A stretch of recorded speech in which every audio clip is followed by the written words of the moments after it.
Antes de mais, muito boa tarde a todos. Então, o meu nome é Tomás Robal Nunes, sou interno de Infecciologia no Hospital Garcia de Horta. Trago-vos então este tema, anemia em doentes internados por Covid-19. Vamos primeiro fazer uma breve introdução e depois exploramos alguns dados de vida real portugueses. Eu começo por dizer que tenho aqui um pequeno conflito de interesses. Como viram pelo meu nome, Robal Nunes, o meu pai é imunohemoterapeuta e por isso eu, como ele, tenho tendência a sobreestimar a importância da anemia. Ele sonha com anemia, eu também, já pela minha influência de criança, também me acontece. Quando eu era pequeno, em vez de me dizer vem um avião, quando me estava a dar a pálpebra, vem um eritrócito. E, portanto, tenho este enviesamento já nesta apresentação. Já agora não sou eu ali representado. Em termos de índice nesta apresentação, vamos explorar um bocadinho da epidemiologia da anemia na infecção por SARS-CoV-2 e a fisiopatologia da mesma. E depois um pequeno trabalho que fiz no hospital para explorarmos aqui em conjunto. Para falarmos todos a mesma linguagem, defini anemia consoante as definições da Organização Mundial de Saúde, portanto, mulher com anemia é aquela que tem menos de 12 gramas por decilitro de hemoglobina e homem menos de 13, e os estudos que trago também aplicaram estes conceitos. E, portanto, o primeiro estudo que vos trago é uma análise retrospectiva de 259 doentes com infecção por SARS-CoV-2 que estiveram hospitalizados na Áustria entre fevereiro e maio de 2020. E o que é que estes colegas viram? Era que a prevalência da anemia na admissão nestes doentes era à volta de 24,7%. No seu trabalho conseguiram mostrar que a anemia na admissão se associava a uma maior mortalidade nestes doentes. Todavia, talvez de alguma forma surpreendente, a anemia na admissão, neste estudo em particular, não se associou a maior necessidade de ventilação mecânica invasiva nem admissão à unidade de cuidados intensivos. De seguida, na minha investigação, acabei por descobrir uma meta-análise, me pareceu ter alguma qualidade, que incluía 5 estudos e que no final incluía 9.623 doentes com infecção por SARS-CoV-2, em que, mais uma vez, aqui a prevalência de anemia nesta população de infectados com Covid-19 hospitalizados era à volta dos 25,6%, mas com um intervalo de confiança bastante largo, podia ir dos 8,3% aos 56,5%.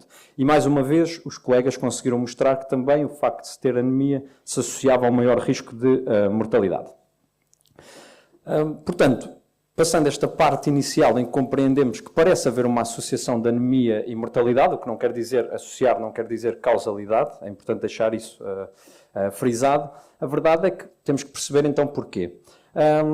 Da minha perspectiva clínica, quando estava no hospital e com os meus colegas, nós víamos no início da infecção por SARS-CoV-2, claramente era um estado muito hiperinflamatório.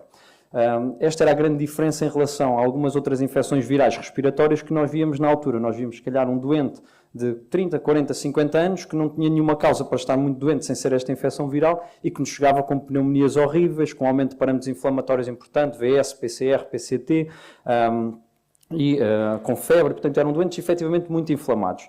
E, portanto, nesse contexto, obviamente que a anemia da doença inflamatória fará todo o sentido de ser abordada como uma das principais causas de anemia no doente com infecção por SARS-CoV-2, em que por um lado temos com a inflamação um aumento da retenção de ferro ao nível dos macrófagos, com uma diminuição da absorção intestinal de ferro, o que faz com que exista uma menor biodisponibilidade de ferro para a eritropoiese, e isto a ser traduzido por um aumento da ferritina. E, por outro lado, temos os próprios efeitos citocínicos da inflamação na eritropoiese, com, por um lado, a inibição da eritropoiese, uma redução da semivida da vida eritrocitária e uma menor atividade da eritropoietina. E isto a culminar, então, num doente que tem maior probabilidade de ficar com anemia. Por outro lado, alguns trabalhos também mostraram que existe um próprio efeito no efeito eritrocitário que aumenta o risco de hemólise ou destruição eritrocitária. Aqui trago-vos um estudo um bocadinho mais pequeno, com 36 doentes e 18 controlos, que o que eles viam é que havia uma diferença estatisticamente significativa entre a presença de hemoglobina plasmática livre e hemoglobina plasmática livre após exposição celular a stress em doentes com infecção por SARS-CoV-2 em comparação com doentes que não tinham esta infecção, o que demonstra que de alguma forma estes doentes tinham maior risco de hemólise, eventualmente pelo stress desta infecção. Outros marcadores mais moleculares que eles também conseguiram mostrar que estavam estatisticamente diferentes nas duas populações eram alguns marcadores da apoptose eritrocitária, o que mostra se calhar também um aumento da hemólise induzida por esta apoptose eritrocitária. Depois, um tema que para mim me parece sempre importante e que é comum, mas também lateral, a infecção por Covid, é que efetivamente há um toque vampiresco na medicina.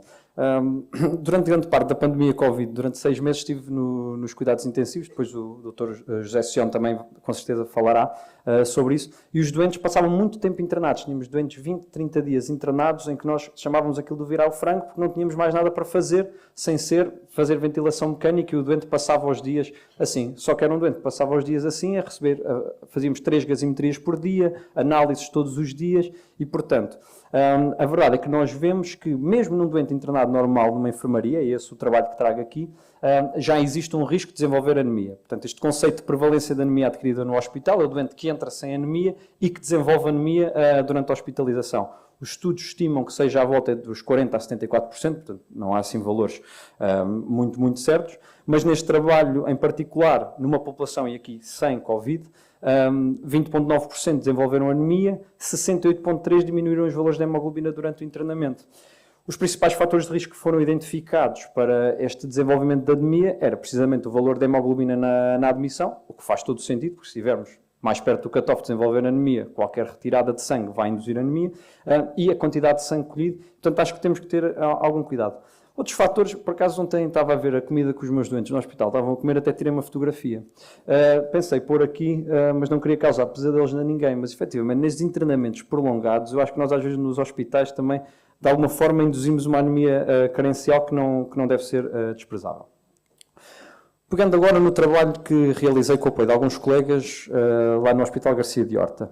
Basicamente, consegui obter uma base de dados que tinha todos os doentes internados no Hospital Garcia de Horta entre 1 de novembro de 2020 e 31 de janeiro de 2021, por isso ali numa parte importante da anemia, em que tínhamos um N de 584 doentes. Estes doentes tinham que ter pelo menos um teste de SARS-CoV-2 positivo durante o internamento.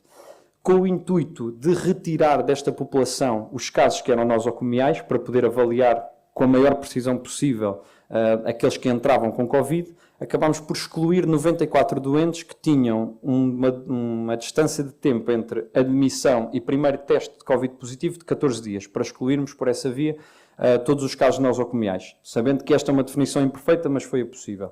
Ficámos então com um N de 490 doentes, dos quais tive que retirar 5, porque dos 485 processos de doente que revisitei, eletronicamente 5 não tinham os valores registados na admissão.